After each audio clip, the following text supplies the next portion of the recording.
I loved your column today. You focused on what is not looking like a very fun time at the moment for US President Joe Biden. We explained to everyone last week where Let's Go Brandon came from. Let's have another look at that. Oh my God, just such an unbelievable moment. Brandon, you also told me, you can hear the chants from the crowd.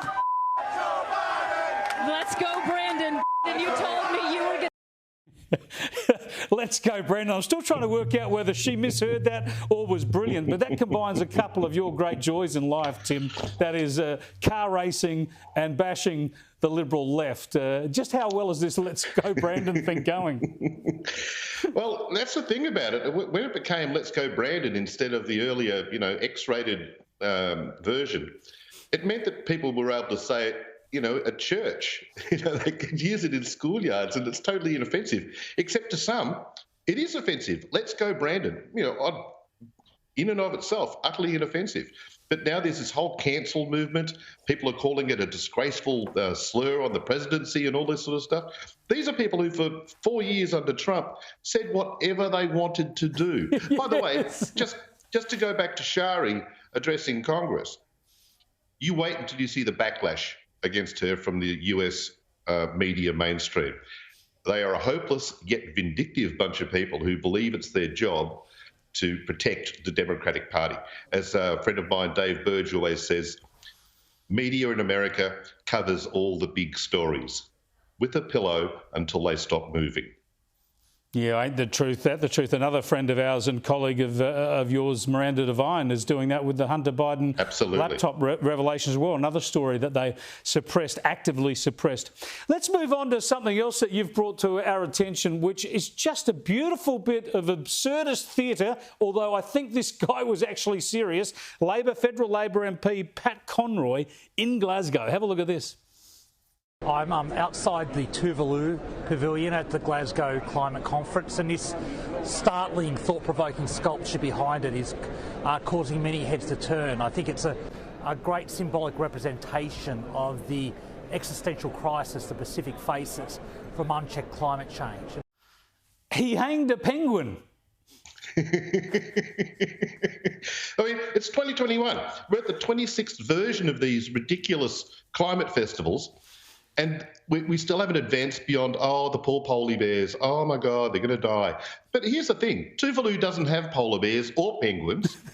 I noticed the polar bears there are wearing life jackets. Now, polar bears can swim. Last I checked, they could swim. And also, last I checked, their populations were no lower than they were 100 years ago. Yeah, they're not doing too badly.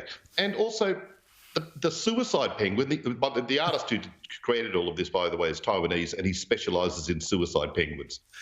I don't know how, if you're a penguin and you're equipped with those useless, flippy little wings that at most grab you a herring, I don't know how they're fashioning a noose out of that. It's and also, penguins killing themselves is just the most brilliant comedy idea. But this is the other thing. Conroy and the Washington Post, other newspapers, other individuals actually believe that this is an important stunt, that this actually tells the world what's really crucial. It's childish. It's beyond childish. This is the point. This is the serious point. We can all have a laugh about the polar bears who can't swing and can't swim, and the suicidal penguins go. But this bloke, Pat Conroy, can't swim. The bears can't swim, and the penguins swing. That's basically what we've got there. That's what we've got. But this guy is a mainstream Labor Party politician, Pat Conroy. If you get the chance to vote or not vote for him, he says this is an important symbolic representation of our existential crisis. The guy must be loopy. Yeah, you'd think you'd be able to find one more thing in Glasgow that might be slightly more interesting or less juvenile than a bunch of penguins and polar bears. I mean, there was a woman the other day at a protest who demonstrated her concern for the environment by drinking a jug of chocolate sauce.